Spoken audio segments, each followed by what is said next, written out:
Hi everybody, welcome to Straight to the Point Uncut. I'm your host, Kieran Gibbons, and on today's episode, I'll be speaking to businessman and gym owner Chris Ware about the current lockdown situation where all gyms across Wales are closed. And Chris will be telling me his thoughts on it and also what he thinks the Welsh government should be doing in regard gyms and the health and fitness industry in general. Please follow Straight to the Point Uncut on Twitter. We are at STTP uppercase Uncut. Also follow us on Facebook and subscribe to us on YouTube.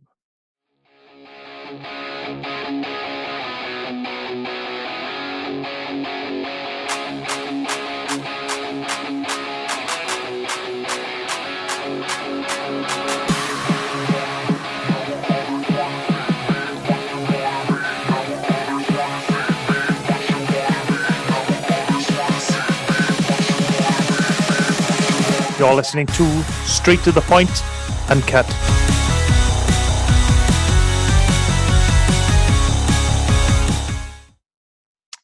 On today's episode, I am joined by Chris Ware, and the issue we're going to be talking about, the issue we're going to get straight to the point about is gyms in Wales. At the moment, gyms are closed due to the lockdown restrictions by the Welsh government. And Chris is a businessman and a gym owner in Swansea. And I've asked him to come on the show to speak on behalf of gym owners. So, Chris, if you just let the listeners and viewers know why you were qualified to speak on this issue for people who perhaps don't know you. Obviously, being a gym owner, being in the fitness industry for a long time now, since I was like 17 years old. So what's that? 21 years. In terms of qualifications, got all my sort of fitness qualifications, all the bolt-on sort of qualifications, all the sort of class instructors. We deliver our own courses now up until level 3 as well, level 3 qualified personal trainer.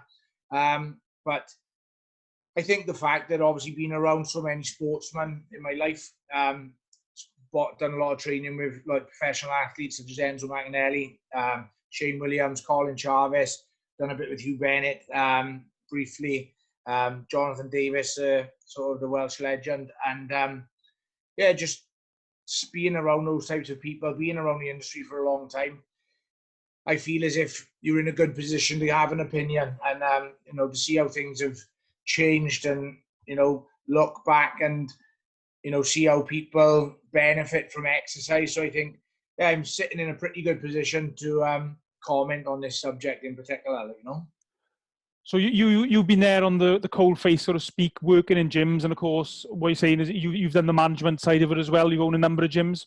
Yeah, we've got a sort of chain of fitness classes across South Wales. We're down as far as Haverfordwest, up as far as Cardiff, pretty much everywhere in between. We've gone up to Merthyr. We're also in the Rhondda, Llantrisant, Ely, Swansea, Talbot, Neath.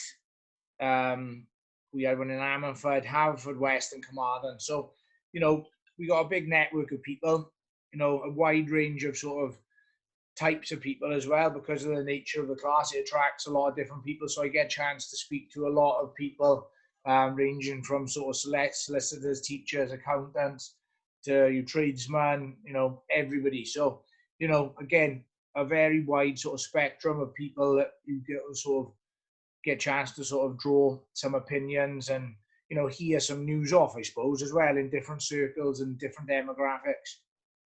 Okay, and we won't really go into it here because it's not the podcast, but you're a professional sportsman in your own rights, former Welsh middleweight boxing champion. Just to give a bit of context then, on the 1st of February, Welsh Government Minister Baroness Morgan said that she recognises the amazing difference that Keep Fit can have with someone's mental health, and that's why the Welsh Government were reluctant to close gyms down, and that they're going to reopen them. It's going to be one of the first things to reopen. However, the First Minister Mark Dreyford has recently said that's not going to be the case. So Yeah. what's your response to that, Chris? My response to that is obviously I got a lot of sort of resentment and anger, which I'm sort of holding inside at the moment. I gotta be honest, and like people who are close to me and spend time with me day to day for the last 12 months, they know how I feel about it. And you know, you've almost got to have that sort of public persona where you're trying to keep everything positive and keep that sort of neutral stance on it. But I think it's come quite clear now that I don't think there's any risk, and that is probably the primary sort of fear in the first instance, is being blasé about the illness and it biting you on the ass, whether it's with someone close in your family or one of your members or one of your members' family. You always had to err on the side of caution with that, because I didn't want to sort of express my opinions. And you know me, I think I'm pretty sort of, I wouldn't say I'm opinionated, but I have got very strong opinions as well, so it's finding that balance. And we all had a little bit of a spring in our step when they said that gyms would be first to open. Not that it was a surprise, but because it's common sense to open gyms first. And then to have the sort of rug pulled away from us was a kick in the teeth. But the whole episode here is really, I don't believe a word that I see. I didn't before the whole episode, but even more so now. You just don't know. There's too many things underlying, too many backhanders, too many mixed messages. I don't know what to think anymore. I'm not even holding my breath for any time soon now, I've got to be honest. So from Baroness Morgan, I think her name is, from her statement on the 1st of February to the First Minister Dreyford's statement last week or whatever it was. Yeah. What's changed in that 2-3 weeks period of time? Do you think that the Welsh Government have said they're not going to reopen gyms for the foreseeable future? I honestly don't know, and I'm not. That's not avoiding the question. I genuinely think the tactic they're playing is they almost feed you a little bit of good news to get you excited, almost to sort of quell the sort of this disruptiveness that people are sort of brewing up for. And then when it comes to the crunch, they pull the plug from you. And I think that has been the case from day one, not just in Wales but across the country, where we were told from the start it was to sort of to take the sort of the dip out of the sort of rise in the infections, and then it extended, and then anything really which they said was going to happen at the start has not fully materialized, I don't think. And you can keep people scared in the first instance, but to keep people scared for the length of time they have, I think they're struggling now. I'm not sure about you, Key, but I've got children, I've got missus. In the first instance, I was coming home from the supermarket, washing the stuff I bought. That's how they made you feel in the first instance. We were wiping down, everything we bought from the supermarket. So it was quite, we were quite clearly health conscious at that point. But then my girlfriend had it. She wasn't very ill. None of us kids had it. None of me and my kids didn't have it. My family didn't have it. And then all of a sudden you think, well, it's quite an extreme response for something which hasn't quite materialized. If it was that dangerous, we've got a very sort of busy household in terms of people coming back and forth. No one else within that sort of circle had it. And then, it just moved on. And then it was, I'm not sure. I just don't know what the game is. I'm not trying to say it's a conspiracy. It's either been very, very badly handled, or there is something a lot more scary going on in the background. So from what you understand, Chris, I know you obviously follow this very closely because it's your business, it's your livelihood, it's the way you put food on your kids' tables, etc. Who's been taking the lead on this from the Welsh Government's point of view? I'm not sure who's been, in terms, like, as much as I'm passionate about it, and obviously I find it very frustrating as a sort of family man and a business owner, I actually made a decision, middle of last year, to not pay any attention to it because it was preoccupying me to a certain extent. I removed myself from a lot of the WhatsApp groups I was in, which were almost like relentlessly commenting on it. I removed myself from the Facebook groups because it was just becoming counterproductive to my mental health as well. And I don't even like saying that word. I'm not saying that it was being detrimental to the point that it was worrying. I can't keep focusing on this. So in terms of the nitty gritty, Drakeford is obviously always the one that is making the announcements, but there is definitely some MPs which are fighting our corner.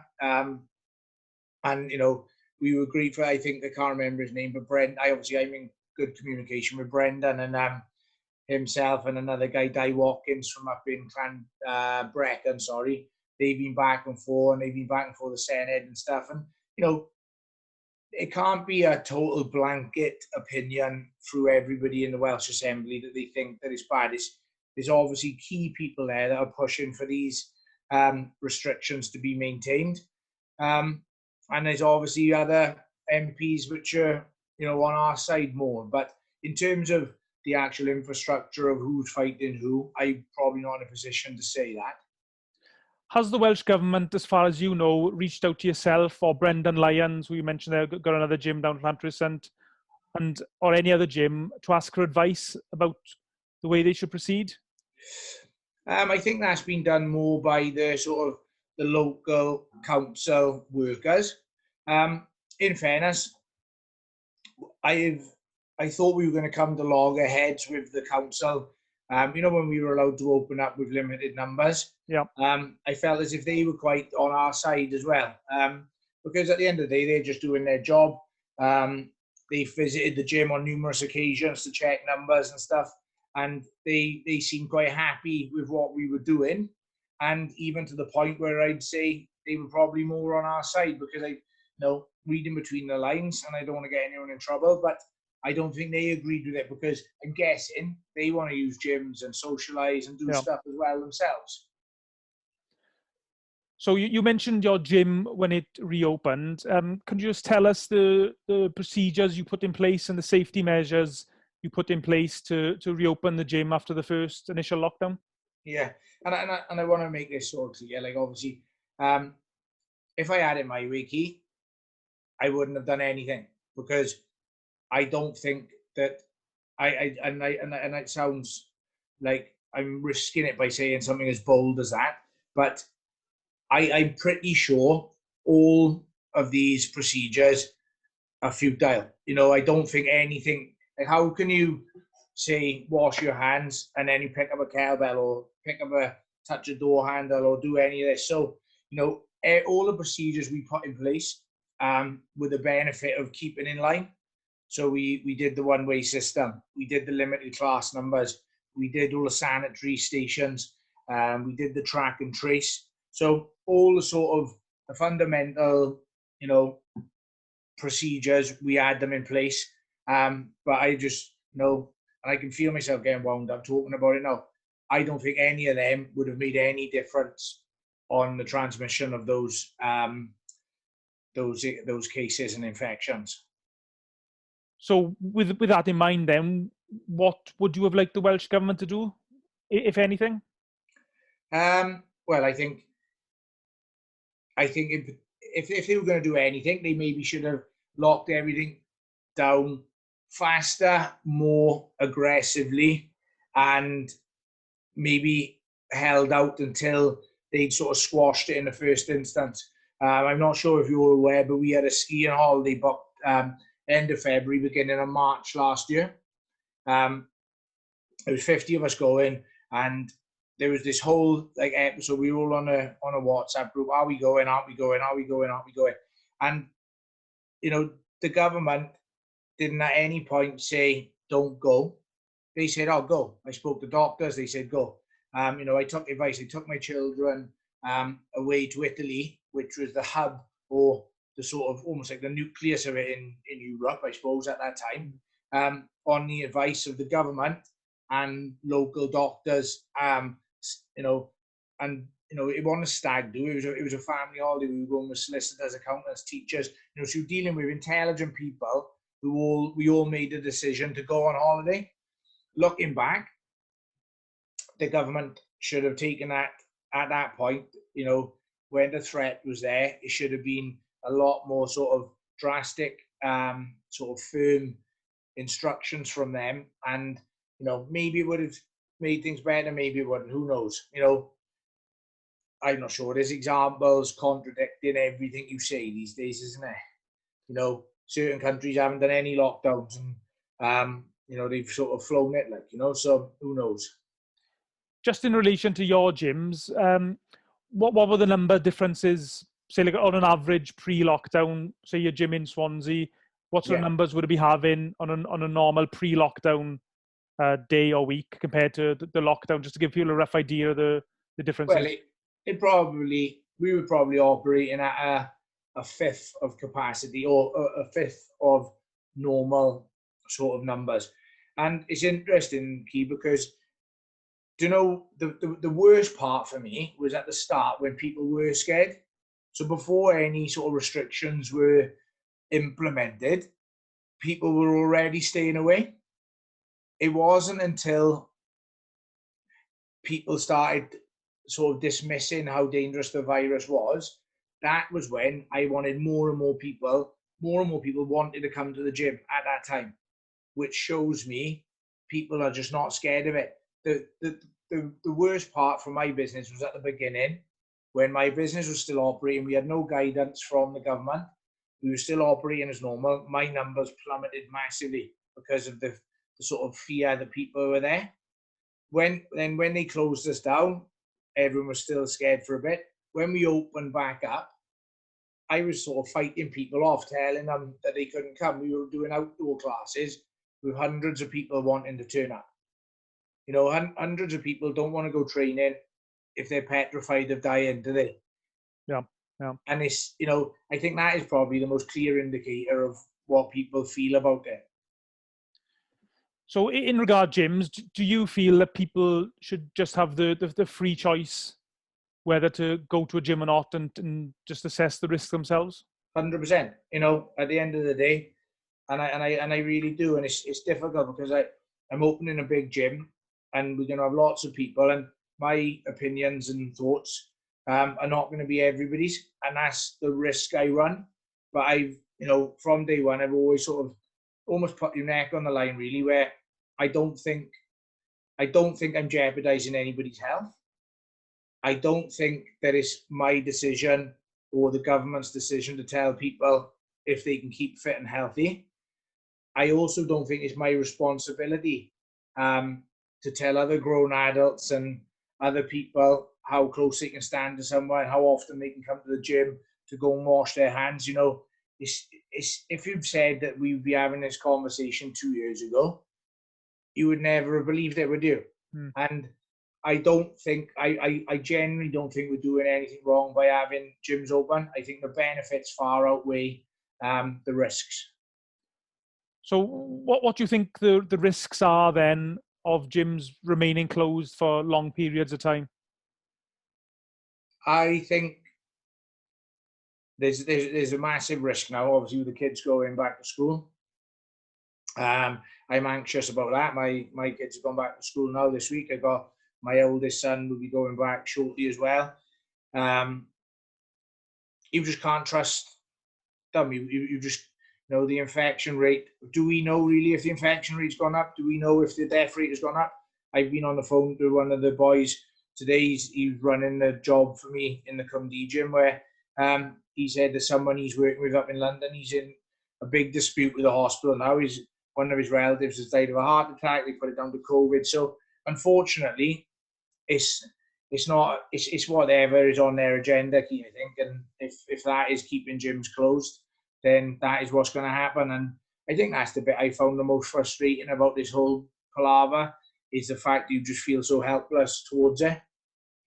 Normally there's something you can do if you find yourself in a sticky situation. But with this one, and I think that's why I came out of those groups, because all these suggestions were flying about by all these different gym owners, and I just knew none of them were going to work. So, it was very frustrating, and I'm not sure how it's going to pan out, mate. We're coming to the end of flu season now, so I'm hoping that the death rates drop. But who's to say they're not putting other causes of death down as COVID? We don't know, do we? So if gyms remain closed, what are the detrimental effects to people's health will be a direct result of the gyms remaining closed in terms of fitness, mental health, that type of thing? I think we all know those, key to me. I think, obviously, I think there's a massive correlation between being obese and the death rate, and the association between those two. That in itself should be enough to keep the gyms open. The mental health one gets bandied about a lot more than ever, really, but it is a huge problem. And like, mental health has obviously got a massive scale of, where people see it. Some people, I think, classify themselves as, having mental health problems, when in reality it could be as little as being bored or frustrated, or, and then you've obviously got the other end of the scale where, there's some serious sort of problems as well, which are linked into it. But whichever part of the scale you're on, I think exercise helps every single one of them. So whether you are at that lower level, where it's just a case of frustration, boredom, feeling a bit sort of lost or whatever, exercise helps them. And in the same breath, the really severe examples of mental health, I think, exercise will help them as well. So there's at no point does it make any difference what level you are. It will always benefit you. And, the list just goes on and on, Keith, doesn't it? The amount of, associated illnesses and diseases that come on from not exercising, they were going to increase, especially in the elderly sort of demographic of people. Is once you start slowing down and, not being as active, it's very hard to pick that back up again then. So there's going to be a massive influx of people having those sort of associated detrimental sort of issues from being so inactive over the last 12 months. And do you know what other countries are doing in terms of keeping gyms open, like other Western countries in like the United States, on the continent? I'm not. I wouldn't like to say, and apologies for probably not being up to scratch on that. But like I said at the start, with the project I've been on, I didn't really look into it after a certain amount. Do you know, Keith, what is the situation in places like the States? Well, from what I understand, I think it's obviously the states is divided obviously into the various different federal states, and it varies state to state. Okay. From what I understand, I think certain states are opening under the similar restrictions that we initially had after the first lockdown. Yeah, I think it's the obvious one, isn't it? Because obviously people gather in gyms, don't they? It's almost become almost like a new going out, I suppose. It's a huge industry now, and going to the gym is also a social event, whereas it probably didn't used to be quite so much. I think, from working in a gym for so long, I think back to my first ever gym, and it was very much you come in, you put your keys down, you do your bit, and you leave. It wasn't so much of a social aspect to it for, the majority of people, whereas now it very much is so. Especially in my gym, it's a big part of what we do. And but I see all the videos on Instagram and stuff. I this project I've dealt with like reps out in Italy, Spain. Their gyms are closed, so I think it's sort of across the board, really.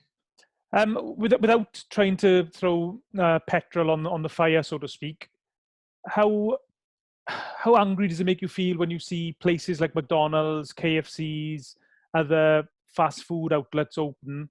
Of course, they're big, huge, massive multinational companies, and yet gyms, which are generally speaking, and it's always the case, but generally speaking, quite often independent businesses. I'm probably not as angry as people might think that I would be because of the circumstances. I think I've tried to become a little bit more balanced on that side of it, only because someone put it well in the first lockdown, when everyone was kicking off about McDonald's being open.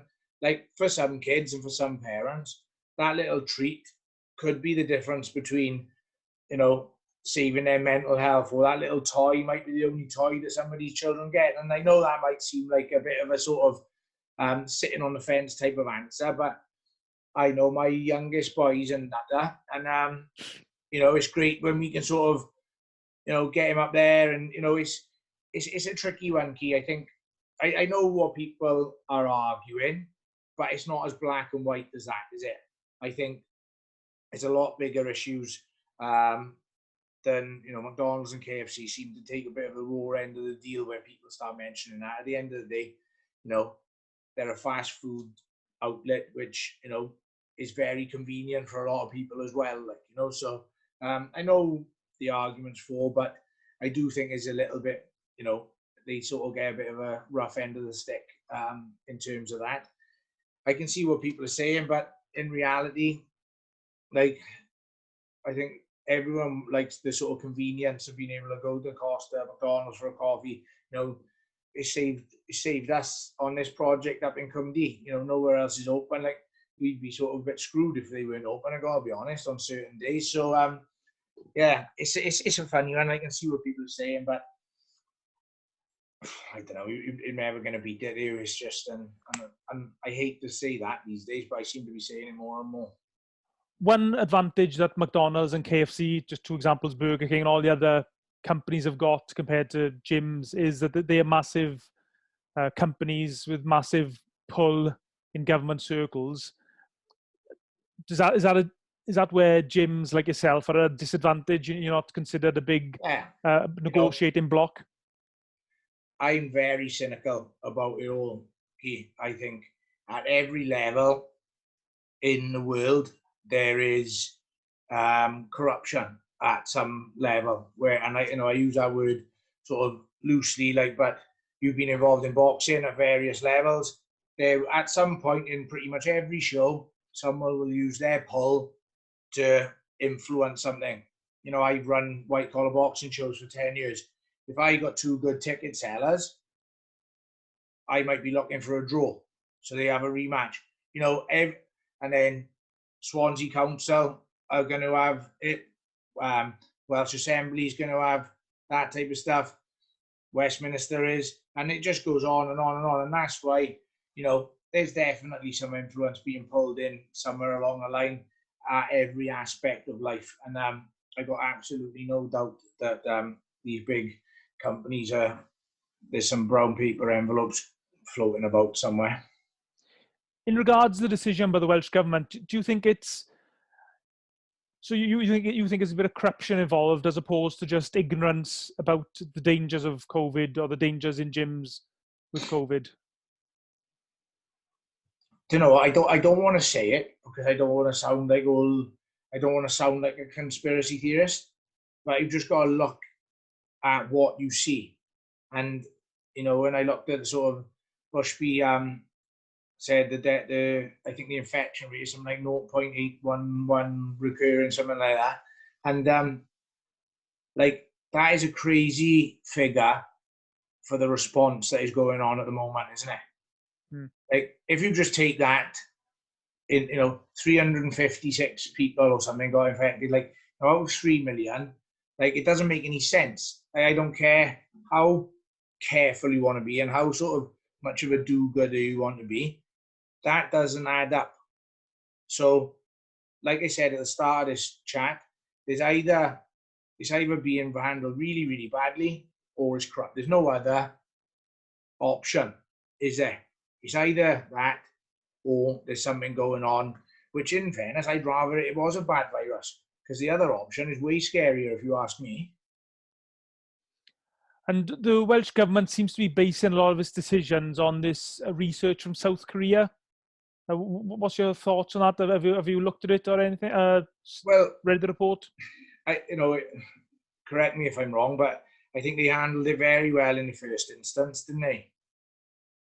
Is that right? Am I right in saying that, Kitty? On the 1st of February, the Baroness Morgan. No, sorry, I was saying South Korea handled. South Korea. Yes, sorry, yeah. They handled it very well. They didn't have very many deaths today. I think they were quite. You know, you are dealing with a different type of culture as well, which I think plays a little bit of a factor in it. But you know, if I remember correctly, like the death rates were pretty low, but they just seemed to roll stuff out much quicker, much more efficiently, and you know, the results sort of spoke for themselves. But am I right in saying that there's been an influx in cases recently out there? Well, I think I'm just referring to the actual research by the, I've got the formula somewhere, but basically the research by the advisory group to the Welsh Assembly saying that droplets stay in the air for around 3 hours or so. And in gyms, that helps spread COVID or similar issues. And that's a report they've taken from South Korea. Well, what you know, I don't know what to think of that. I gotta be honest. You know, again, it sounds very, you know, if I'm honest, it probably sounds staged. It sounds convenient now that after 12 months they've now found that out. You know, why wasn't that the case 6 weeks ago when they were telling everyone the gyms were really safe? And I think this is what becomes frustrating then, is that, you know, I know it's a new virus, but it's been 12 months and this is where the mixed messages come in. And I think this is what's causing people a frustration. Like, I haven't heard that. And obviously that's the first time I've heard it. And, you know, and this is what I mean when you ask me how long it's going to be before we open. It'll be something else next week. If you sat down with a Welsh Government minister to discuss it, let's just say they listen to this interview and they think Chris Ware, he knows what he's talking about. What advice, you sit in front of the minister, what advice would you give them? I don't think they realise the damage they're doing. I think the other illnesses and the other detrimental effects that not exercising, not socialising, not having businesses running is causing.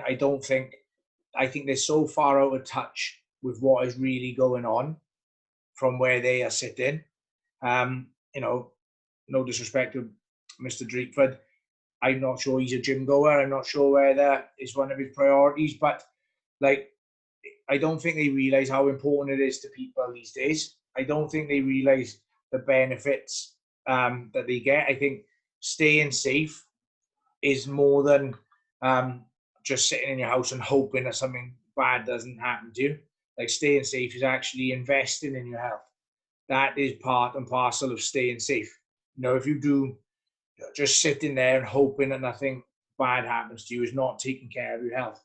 Going out and doing something about it is taking care of your health. That's actually grabbing it by the scruff of the neck and doing something positive to invest in your health, rather than just waiting to see if you don't catch something. And of course, there's financial implications as well for business owners and gym owners like yourself. I mean, it's not my place to pry, but I'm presuming since this COVID and since the lockdown, this has actually probably cost you a lot of money. Well, I think realistically, as I said earlier, the most detrimental bit, and the bit I felt the most, was right at the start, before the restrictions were in place, how much my business suffered because they managed to scare everyone so quickly. A lot of people were staying away, especially my type of class, where it's quite a busy sort of setup, and lots of people close together. I think at that stage, it was the unknown, so people were very scared. Since then, obviously, there has been help from the government, which I think every business is very grateful of. So I wouldn't be able to sort of badmouth them in that respect, but like me and Brendan and other gym owners speak to, we don't want to sit around waiting for handouts. We want to do what we've always done, and that is earn a living, provide for our family, provide a service. We've relied a lot on the support of our members, which is a huge, generous sort of gesture by them.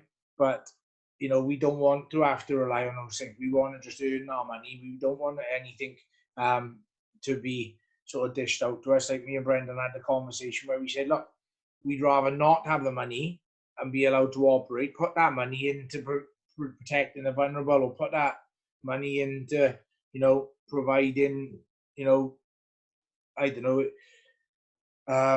progress on fighting it. I think that is what we would prefer to be happening, And to end things on a positive note, Chris, I know you were opening a massive new gym in Swansea. Yeah. Do you want to just tell people what the gym offers? Why is it different to other gyms? And how can they get in contact with you as well to see what you've got to offer? Yeah, we got a massive gym opening in Swansea on Carmarthen Road. It's called Cumdy Industrial Estate.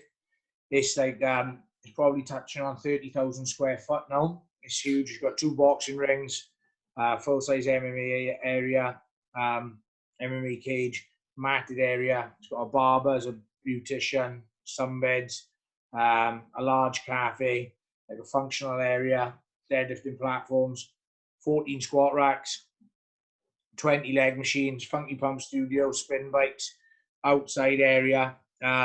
So we've gone in deep, Key. I've got to be honest, lovely. Changing rooms with saunas in, both male and female. It looks like a 5-star hotel when you walk in the ladies and the gents changing room. So yeah, it's just an exciting time, and just can't wait to get in there and get everybody down there to experience it, really. And I presume your gym and yourself is on social media, so people can look at the pictures and check out this gym. Yeah, if you look out for Warehouse Gym, Swansea. Myself, obviously, Chris, Funky Pump. That is sort of where a lot of my content goes relating to the gym.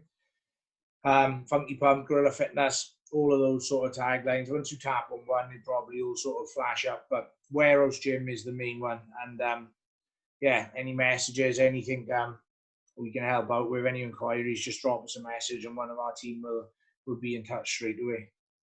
And what I'm going to do, Chris, I'm going to put on the Straight to the Point Uncut Twitter page a poll asking, I think, 3 questions, or if you've got any input, we can do it wherever we want.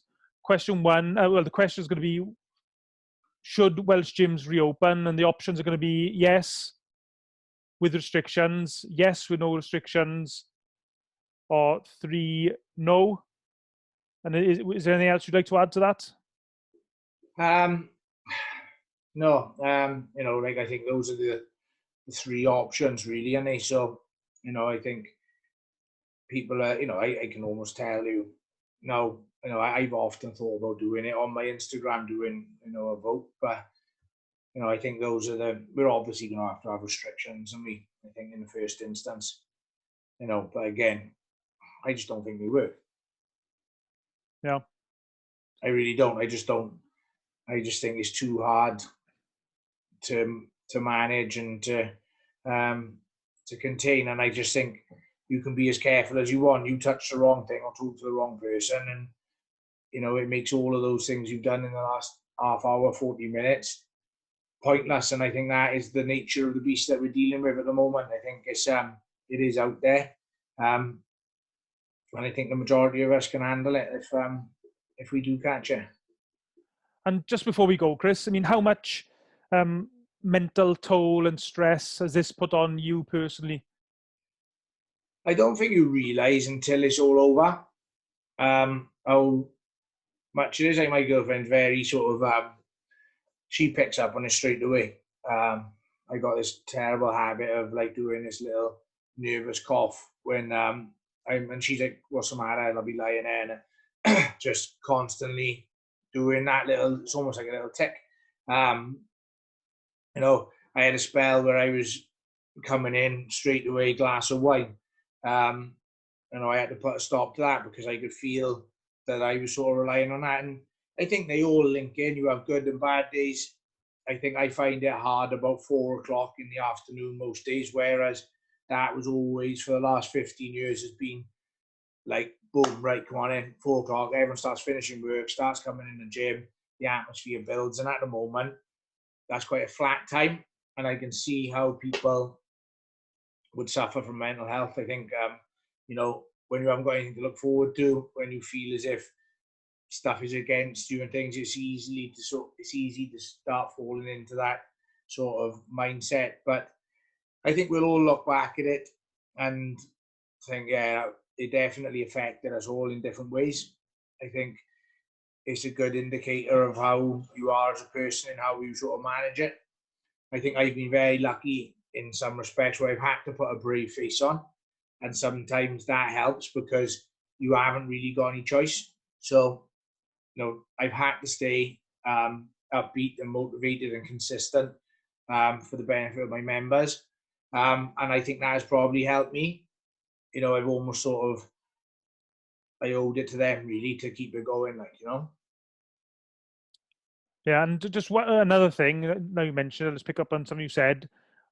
A lot of people, I think now as well, are drinking a lot more. I know you mentioned the eating, but certainly I know probably everyone, most people I know have certainly been drinking more during the lockdown period. It's almost become acceptable to be drinking. Yeah. So every day, like you said. And what's funny, mate? I think a lot of people have enjoyed drinking more. And, I've had lots more conversations with people about a particular bottle of wine, or have you tried this, or have you tried that? Because it's getting to the point where that's probably one of the only things you sort of can do sociably. And there's a group of us friends, and we started having wine delivered. And I thought, flipping heck, that's a bad sign when you start having it dropped off. You don't even have to leave the house for it now. But I think you're right. I think it's definitely increased. I think alcohol sales, drinking in the house, will have probably gone through the roof. And it might be one of those things that continues going forward, which is obviously not good. Like potentially a little bit of a ticking time bomb as a result of the lockdown. Every now and again, things change, don't they? And I was speaking to someone yesterday about the culture sort of changed after the millennium. If you remember, a lot of people stayed in on the millennium because I think it was so expensive to go out. A lot of people opted to stay in and have house parties. And I don't think the pub and nightclub culture has ever really recovered after that. Sometimes it just needs a little sort of spark, and things change slightly. Obviously, there's been a massive increase in people having home bars made, and like man caves and stuff like that. Like that might be something which sort of catches on, and might be another sort of nail in the coffin to the local boozer. Or alternatively, it could be people just appreciate things a little bit more now that they've sort of been taken off them for a long period of time. Yeah. That's I think they sort of merge into one, don't they? I think when you haven't really got anywhere to go or anything to look forward to, having a couple of drinks, putting a bit of music on, having a bit of banter with your friends or whatever is the obvious thing to sort of reach out to, I suppose. Yeah. Okay then, Chris, thanks for your time this afternoon. I've really enjoyed listening to you. Found it really interesting. I've learned a bit as well, and I hope everyone else who's watched this podcast and listened to it has as well. You can follow Chris on all the social media he's already mentioned. I'll put the poll up on the Straight to the Point Uncut Twitter page. Just once again, I'd like to ask you to follow us on Twitter, like our Facebook page, and if you found this interesting, please share it and let other people know about the podcast. And if there are any government ministers or influential people who want to talk about gyms, want to speak to someone who knows what they're talking about or get some advice, I'd certainly advise them to head towards Chris Ware's direction. Thank you, Keith. Brilliant. Okay, cheers, Chris. Thanks for your time, mate.